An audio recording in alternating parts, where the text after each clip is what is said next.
Assalamualaikum warahmatullahi wabarakatuh. Halo semua, apa kabar?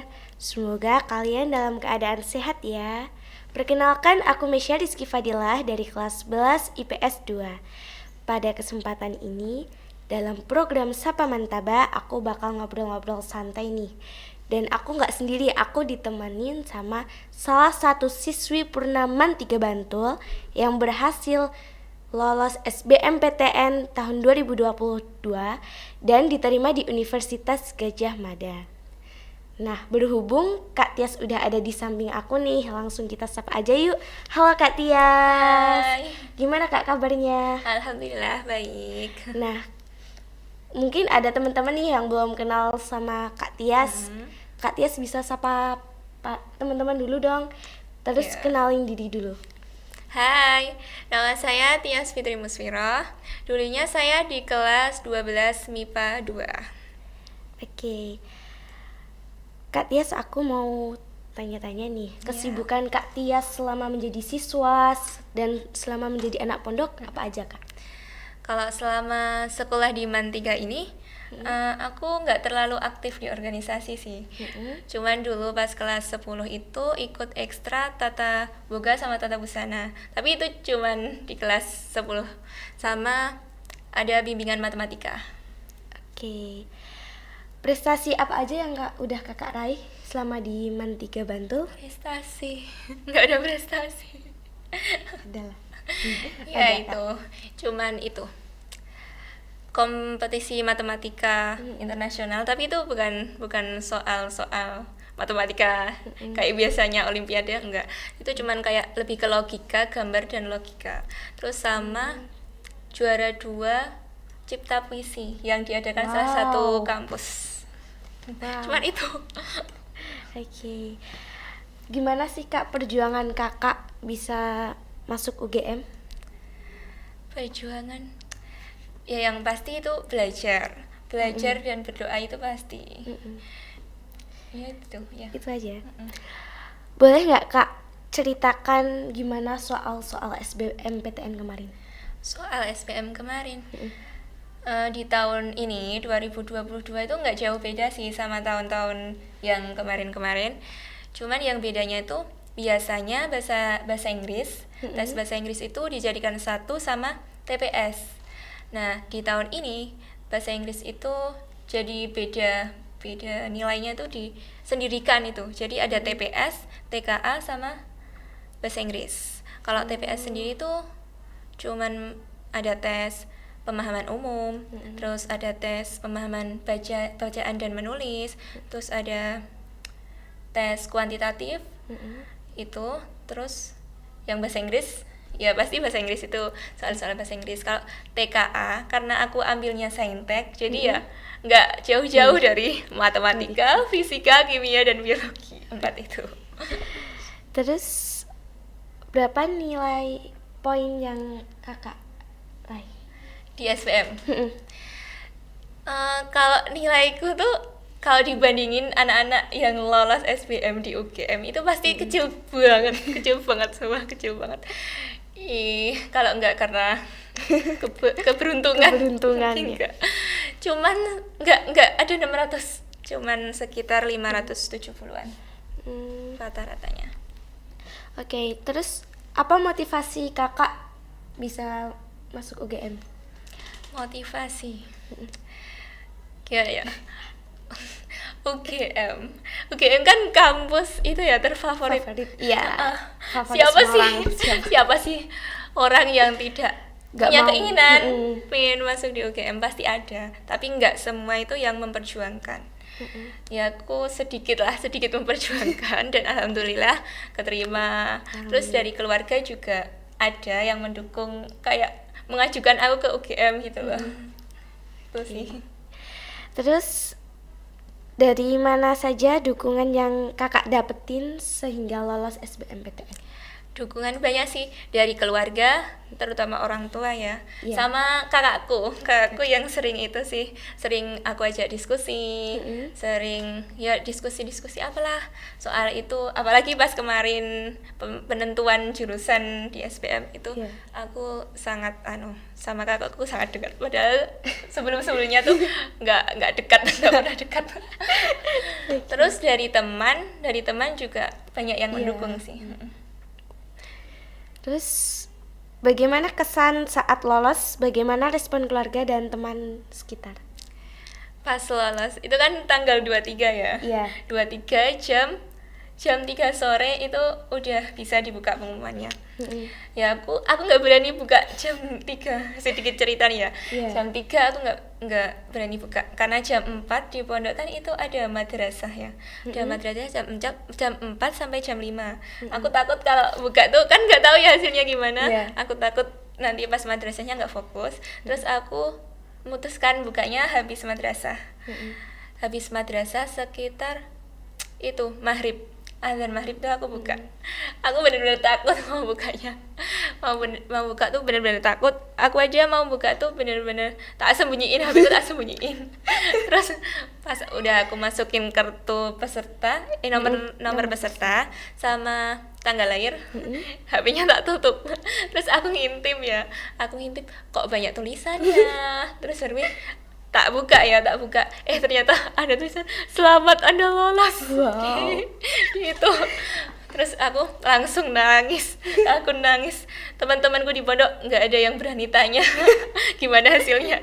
Terus aku langsung telepon keluargaku, telepon orang tuaku pertama, tapi nggak dijawab karena mungkin persiapan itu maghrib ya, sholat maghrib. Terus aku telepon kakakku, terus aku cerita nggak nyangka gitu. Terus aku habis itu ngabarin kakakku yang satunya, ngabarin sepupu-sepupuku, keluargaku semua. Terus sejak kapan kakak memiliki keinginan masuk ke UGM? Keinginan masuk, kalau sekedar keinginan tuh dari sejak SMP tuh aku punya keinginan, tapi ya cuma sekedar keinginan sih ya. Iya. Siapa sih yang nggak menginginkan ya. Terus habis itu pas dari senam itu aku mah nggak berani ambil UGM, nggak berani. Terus aku berani ambil itu sih, punya kepikiran di UGM itu pas nggak jauh-jauh hari dari hari pendaftaran aku SBM. Jadi itu cuman waktu yang singkat, bener-bener singkat. Itu tuh tiba-tiba aku punya itu, tiba-tiba kayak di jurusan itu di UGM. Terus aku diskusi sama keluargaku, diskusi sama kakakku, terus ya akhirnya itu sih pilih itu di UGM. Oke. Terus jurusan apa yang diambil kakak di SBM. SNMPTN dan SBMPTN? Aduh, malu aku kalau ditanya itu. Di SNM di SNM itu kemarin aku pilih pendidikan matematika sama teknik informatika. Itu benar-benar aku nggak ada apa ya, nggak ada rank, nggak ada apa-apa, waton aja. Tapi itu aku benar-benar waton ngitunya, milihnya. Terus di SBM aku pilihan pertama aku masih ngambil itu pendidikan matematika. Terus keduanya baru itu ergonomi UGM. Oke. Apa aja sih kak yang dipelajari nanti di jurusan yang kakak pilih? Itu di jurusan ergonomi di UGM itu aku belum terlalu itu sih mendalami. Yeah. Mungkin misal kayak tentang tanaman, tentang pengolahan lahan, tentang pemuliaan bibit tanaman. Ini nggak jauh-jauh dari tanaman dan lahan. Ya namanya di ergonomi ya, di Fakultas Pertanian, pasti nggak jauh-jauh dari itu. Oke. Kenapa kakak milih jurusan itu? Iya itu tadi, aku milih jurusan itu tuh benar-benar waktu yang nggak panjang. Itu kan aku bingung, umumnya kelas 12 pasti bingung mau pilih jurusan apa, dan aku tuh sangat bingung pas itu. Terus dari orang tuaku malah kayak mengajukannya di matematika, karena aku ikut bimbingan matematika itu ya. Tapi aku kan nggak terlalu itu banget ya sama matematika, tapi ya dari orang tuanya Mm-mm. itu kayak mendukung di matematika, terus aku ambil matematika tetap di pilihan satunya. Terus yang keduanya aku tiba-tiba keinget kan orang tua aku petani, keduanya petani. Oh. Terus habis itu aku tiba-tiba ergonomi tentang fakultas pertanian kayaknya cocok nih. Terus aku diskusi sama kakakku, ternyata kakakku juga ikut mendukung. Terus akhirnya aku ngambil itu di pilihan 2. Berarti besok bisa memajukan ini ya pertanyaannya sendiri. Harapannya begitu. Oke. Terus kan Kak Tias ini anak pondok. Iya. Gimana cara membagi waktunya? Terus strategi belajar Kakak gimana? Iya, kalau di pondok itu kan itu biasanya kan padat ya jadwalnya. Aku sih nggak terlalu itu banget sih, nggak terlalu sesuai jadwal, sesuai rencana belajar. Belajar itu random banget serius. Yang penting hari itu belajar, ya cuman belajar gitu. Nggak terlalu di itu jadwal sih. Tapi lebih baiknya di jadwal, bener-bener di planning. Ya, ada waktunya sendiri-sendiri iya, gitu. ada. Kalau aku kan kalau di pondok kan itu ya waktunya itu yang agak luang tuh di pas pagi sampai ke siang. Nah nanti habis asaran itu program pondok semua sih, udah ada madrasah, ngaji, apalagi habis maghrib ke malamnya itu udah banyak. Terus mungkin itu sih di pagi hari sampai siang. Terus kalau enggak malam sebelum tidur itu agak buka sedikit. Iya itu. Berarti padat banget ya Kak? Bener-bener. Gimana ya kalau dibilang padat ya padat, tapi nggak terlalu sih sebenarnya, nggak padat-padat banget. Oke, tips nih Kak, bagi-bagi dong tips lolos SBMPTN biar besok adik-adik kelasnya tuh tahu gitu loh, bisa ngikutin jejak Kakak. Tips lolos di SBM sih, tipsnya. ya yang penting tuh belajar, terus punya keinginan, terus berdoa, jangan lupa setiap waktunya berdoa, setiap detik lah. Setiap detik itu berdoa, setiap ingat tuh mesti berdoa. Terus itu belajar, berdoa, minta doa restu kedua orang tua.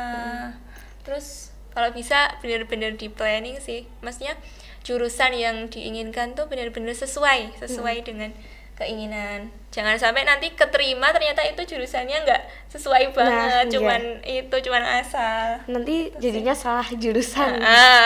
Banyak ya. Iya banyak ini. Terus pesan Kakak untuk teman-teman dan adik kelas tuh apa? Buat ya pesannya ya buat adik kelas, yang penting tuh kalian tuh jangan lupa belajar, berdoa dan selalu minta doa dari orang tua. Jadi jangan sampai kalian tuh nggak belajar, setiap hari itu harus belajar. Apalagi tentang pelajaran itu harus diulang-ulang di sekolah, di rumah juga diulang-ulang. Jangan sampai besoknya tuh menyesal. Jangan sampai besoknya menyesal pas lulus tahu maksudnya nilainya nggak sesuai ke maksimal diri. Jangan sampai begitu. Jadi maksimalkan waktumu itu untuk belajar. Jadi benar-benar harus dipersiapkan dari sekarang gitu ya Kak. Oke. Nah gimana teman-teman, seru kan ngobrol bareng Kak Tiasnya? Tapi kita cukup sekian sampai sini dulu ya. Mungkin di lain waktu kita bisa lanjut ngobrol-ngobrol bareng lagi bareng Kak Tias. Oke, makasih juga ya Kak Tias udah nyempetin waktu buat datang sini. Iya, sama-sama. Sekian dari aku.